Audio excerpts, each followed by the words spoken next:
I woke up to a smell I couldn't place at first. Sharp, bitter, almost metallic. It wrapped around my throat like a memory I didn't want to remember. And then I noticed it. My neck felt light. Too light.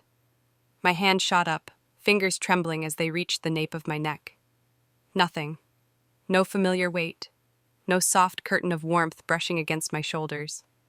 I stumbled to the mirror. The reflection didn't lie. My hair, my long chestnut brown hair that I had nurtured since I was 17, was gone. Not trimmed, not styled, but hacked. Uneven chunks missing, jagged ends jutting out like a bad dream. I blinked once, twice. This couldn't be real. Then I saw it. A pair of orange-handled craft scissors, the kind my mom used to cut out coupons and old bank receipts, sitting neatly on my dresser, and next to them, a sticky note. "You'll still look fine. Don't overthink it. Focus on Madison's big day." No signature, just the kind of passive-aggressive smile my mother had mastered over the years. I stood there, frozen, as my heart plummeted. The strands were still on my pillow like a funeral wreath. Part of me had been sliced off in the night, and nobody even bothered to ask. That wedding was supposed to be the one time I could show up as me. I'd bought my own dress, a navy silk piece that hugged my shape just right. I'd saved for it with late-night shifts and skipped brunches, not to impress anyone, just to finally stand among my family and feel like I belonged. Now I looked like someone who lost a bet. I walked into the kitchen, still in my pajama top, with the shock riding my skin like static. My dad was eating cereal, didn't even look up. "Oh, good, you're up," he muttered. "Less hair makes your face look less distracting. The attention's not supposed to be on you anyway." Then came the dagger. My mom, sipping black coffee with that unreadable smirk, chimed in. "It's Madison's day, let her shine," like I was the moon trying to steal light from the sun. I didn't speak, didn't cry, I just stood there. I was the daughter they managed, not the one they celebrated. Madison got designer dresses and ballet recitals. I got secondhand textbooks and lectures on gratitude. She got a senior trip to Italy. I got a summer job washing dishes to save for college. And I went. I moved out at 19, worked 2 jobs, built my own life. But I still said yes to that wedding invitation, because deep down, I hoped maybe, just maybe, this would be a turning point. A rare family moment where no one needed to compete, where I could just exist. Instead, they drugged my tea with NyQuil and cut my hair while I slept. I wanted to scream, to throw something, but I didn't. Because when people show you who they really are, you don't need to make a scene, you just need to remember. And then, you choose what to do next. I didn't call my mom, I didn't call my sister, I called Jade. Jade had seen me at my best, and at my most broken. She was the one who brought soup when I had strep throat and sent job listings when I got laid off. But more than anything, Jade was the one person who always saw me, the real me, before my family tried to cut her down. When she walked through the door that morning, still in her hoodie and sweatpants, I didn't even say hello. I just pointed to the scissors, to the hair, to the sticky note. She stood there, jaw clenched, eyes wide. "Lauren," she whispered, stepping closer. "They did this on purpose?" I nodded.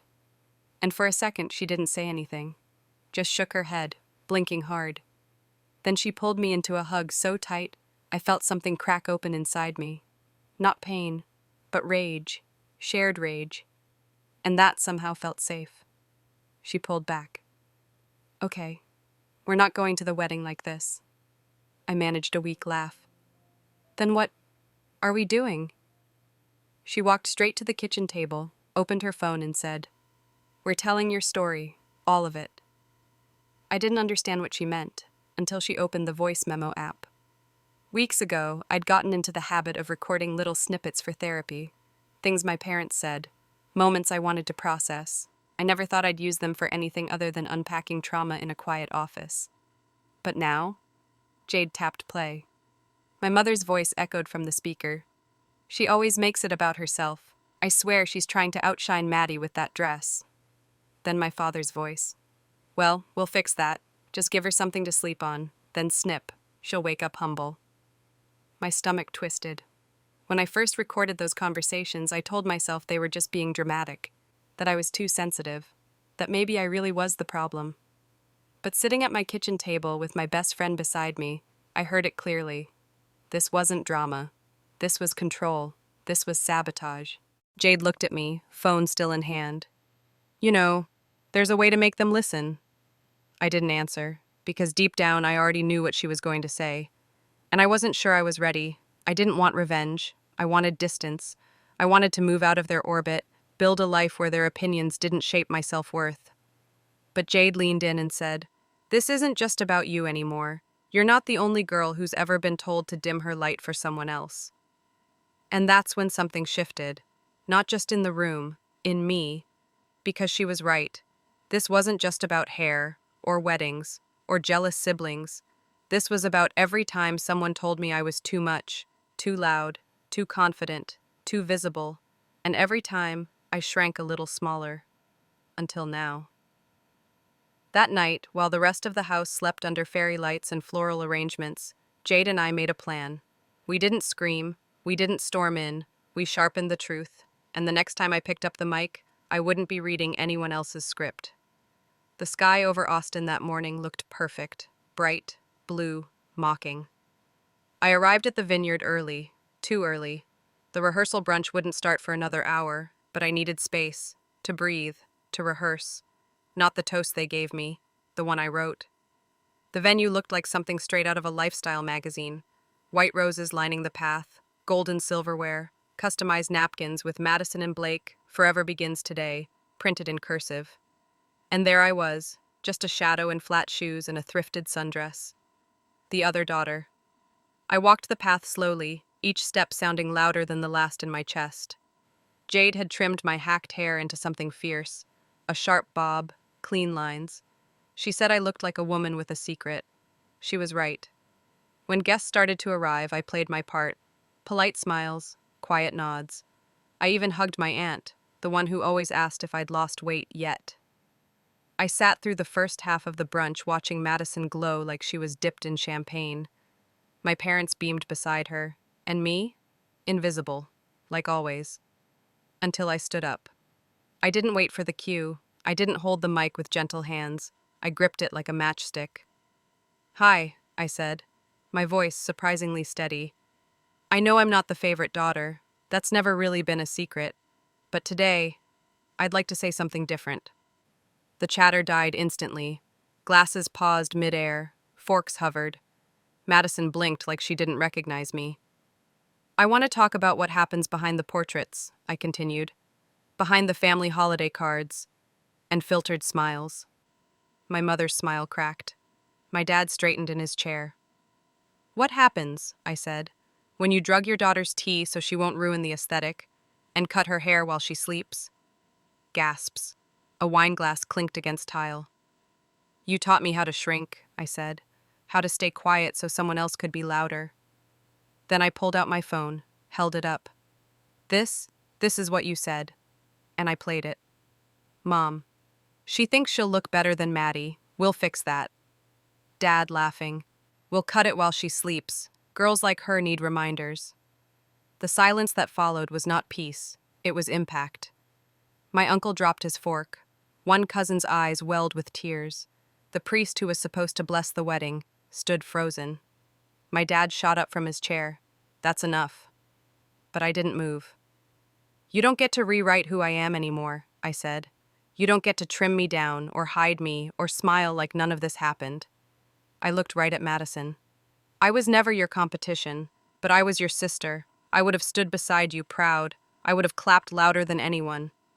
She didn't say a word. I stepped away from the mic. People stared. No one clapped. No one had to. Truth doesn't need applause. It just needs space. Security was called. My parents shouted something about betrayal. I walked out, not escorted, but steady, on my own. Outside, Jade was waiting. She handed me a bottle of water and whispered, "You were louder than any scream." I didn't look back, because what mattered now was ahead. I didn't sleep that night, not a minute. After the speech, after the gasps, after security walked me past the rose bushes like I was some kind of scandal in heels, I just sat, barefoot in Jade's apartment, watching the city lights flicker through her window. She uploaded the video before I could stop her. Are you sure? I'd asked. Jade just looked at me, calm, certain. You weren't loud, you were honest, she said. And people need to hear it. She titled the video, "This is what happens when you try to edit out a daughter." And then she hit post. Within an hour, 1,000 views. 3 hours later, 50,000. By sunrise, it had crossed 300,000. By noon, we were viral. It didn't just spread, it erupted. TikTokers stitched the speech, lip-syncing the lines word for word. Commentary channels broke it down like a cultural case study. X, was flooded with hashtags. #You can't cut power, #the invisible daughter speaks, #scissors, and silence. And then came the DMs. Strangers, thousands of them.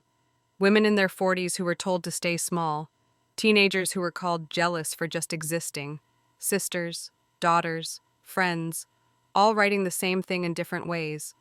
Thank you for saying what I never could. I sat on Jade's couch, knees pulled to my chest, reading until my eyes blurred. One message stopped me cold.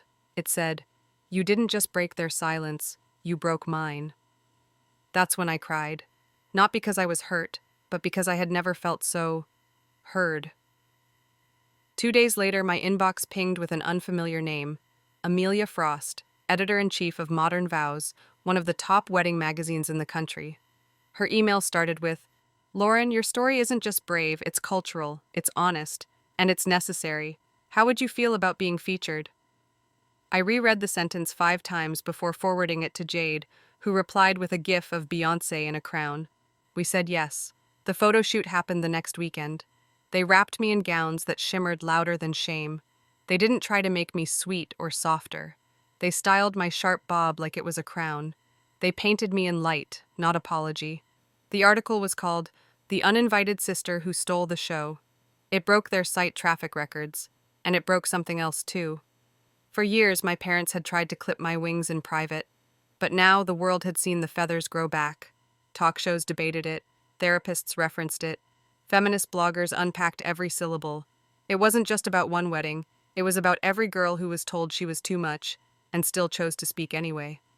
And as for Madison, she posted a vague statement on her Instagram story about family matters and privacy, followed by a series of posed wedding portraits where she looked perfect and alone. But here's the thing about going viral for the truth. It doesn't make you a star, it makes you a mirror. And suddenly, everyone was seeing themselves in me. I didn't ask for fame, I asked for freedom. But I was learning. Sometimes they come wrapped in the same package. 3 months. That's how long it took to go from the distraction in the family photo to the face of a global campaign. They called it "You Can't Cut Power." And somehow, my name was at the center of it. The offer came in a subject line that read like a dare. Ready to be seen? It was from Cynthia Ray, CEO of Nova Collective, a luxury fashion brand that didn't just sell clothes, it told stories. Her daughter had gone through something eerily similar. And Cynthia didn't want just a model. She wanted a voice. She wanted me. Not as a pity feature, not as a symbol of survival, but as the creative director of their newest campaign, a project centered around reclaiming narratives that were never supposed to be pretty. And then she said something that made me pause. "We're opening our first regional office in your hometown," she said. "Would you like to run it?" My hometown, the place where I was raised to be small, where I wasn't the favorite, wasn't the chosen, wasn't enough. I laughed, honestly, out loud. "You're serious?" she smiled. "Imagine this, same streets, same people, but this time, you're the one they want to impress." And so, I said yes. The space was a sunlit corner studio downtown. It used to be a cold real estate office full of glass and fake smiles. Now it was ours. We stripped it down, painted the walls with deep tones, like ink, like voice, hung canvases of women in motion, their hair wild, their joy louder than any apology. And right at the front, covering the entire glass window, "Power cannot be cut." On launch day, people came, more than I expected. Activists, artists, survivors. A few of my old high school classmates, the ones who used to call me awkward or too intense. Now they stood in line, resumes in hand, asking for internships. Poetic, isn't it? But the real twist came just after 3 p.m. The glass doors opened, And there they were. My parents, uninvited, unannounced. My mother wore oversized sunglasses indoors, classic damage control. My father looked thinner, older. Time had not been kind, or maybe it had been honest. They scanned the room like they were tourists in a museum they never knew existed. And then they saw me, standing near the window, clipboard in hand, surrounded by a team that called me boss. They approached slowly. My mom smiled first. "We're proud of you," she said softly. I held her gaze. "That's funny," I said. "You haven't been proud of me since I had braces." My dad chuckled, nervously. "We all make mistakes. Families heal, right?" I walked over to the front desk, picked up a comment card, and handed it to them. "We take feedback seriously here," I said. "Would you like to leave one?" They stood there, blinking, speechless. And I wasn't angry. I wasn't even hurt. I was free. As I turned away, I glanced back one last time. They were still standing there, out of place, out of power, inside a building they never thought I deserved to walk into. But here I was, running it. They didn't come back, not after that day. No apology email, no follow-up call, not even a half-hearted comment on social media. And you know what? I didn't need one, because for the first time in my life, I wasn't waiting to be chosen. I had already chosen myself. The campaign blew past every expectation. The photos, the stories, the tagline, "You can't cut power." It wasn't just marketing anymore. It became a movement. Women from all over the country wrote in. Teachers, nurses, single moms, teenagers. They sent letters, DMs, hand-drawn art. They didn't see me as a victim. They saw me as proof. That silence can break, and when it does, it echoes. I did a TEDx talk, wrote a piece for The Atlantic, sat across from a morning show host who said, "I don't know how you stayed that calm, that poised." I smiled. Because what they didn't see were the years I had spent learning how to fold myself small, how to speak just enough to be polite, but not enough to be loud. And then one day, I stopped folding. I started unfolding. And I haven't stopped since. 6 months after the launch, we hosted an open house for young creatives. There were panels, music, and a gallery wall of stories from daughters who had finally spoken. The room was glowing. And then, near the end of the night, a girl, maybe 16, walked up to me. Her hair was chopped in the same uneven way mine once was, but her eyes, sharp, unapologetic. She handed me a folded letter and said, "They tried to make me smaller, but then I saw you." I held that letter like it was sacred, because that was the moment I knew. This was never just about me. It was about every girl who was told to dim, every woman who was told to step aside, every daughter who grew up believing that love meant shrinking. And it was about reclaiming that space, not with rage, but with truth, not to destroy, but to rebuild, on our own terms. A week later, I was walking past our front window, the one with the decal, and I noticed something etched into the corner in silver paint, added by one of our interns. Some girls break, some girls bend, some girls sharpen. I stopped, let the words settle. Because that was it, wasn't it? They tried to dull me, clip me, redefine me with scissors and shame. But all they really did was push me toward the edge of who I truly was. And instead of breaking, I became sharp. Sharp enough to cut through the lies, through the roles, through the silence. So, if you're listening, if you've ever felt invisible in a room full of people who claim to love you, I'm here to tell you, you don't have to stay small to stay loved. You don't have to make yourself quiet to be safe. And you sure as hell don't need their approval to shine. Because power doesn't come from being chosen. It comes from choosing yourself. And remember, scissors dull. But some girls sharpen. Sometimes the deepest wounds don't come from strangers. They come from the people who are supposed to love us the most. And sometimes the most painful thing isn't having your hair cut while you sleep. It's having your worth, your voice, and your identity slowly trimmed away over time. But Lauren's story teaches us something powerful. No one has the right to define your value with silence, with scissors, or with shame. Only you get to decide what you're worth. This wasn't just about revenge. This was about reclaiming power, about taking back the narrative, not just for herself, but for everyone who's ever been told to shrink to make others feel bigger. So if you've ever been made to feel like you're too much, you're not. You're exactly enough. And maybe you're just beginning to sharpen. If this story moved you, if it made you think, cry, or feel seen, then please subscribe to Sweet Revenge, Happy Ending. And in the comments, tell us, have you ever been silenced just for being yourself? We read every single story, because here, your voice matters, and your truth deserves to be heard.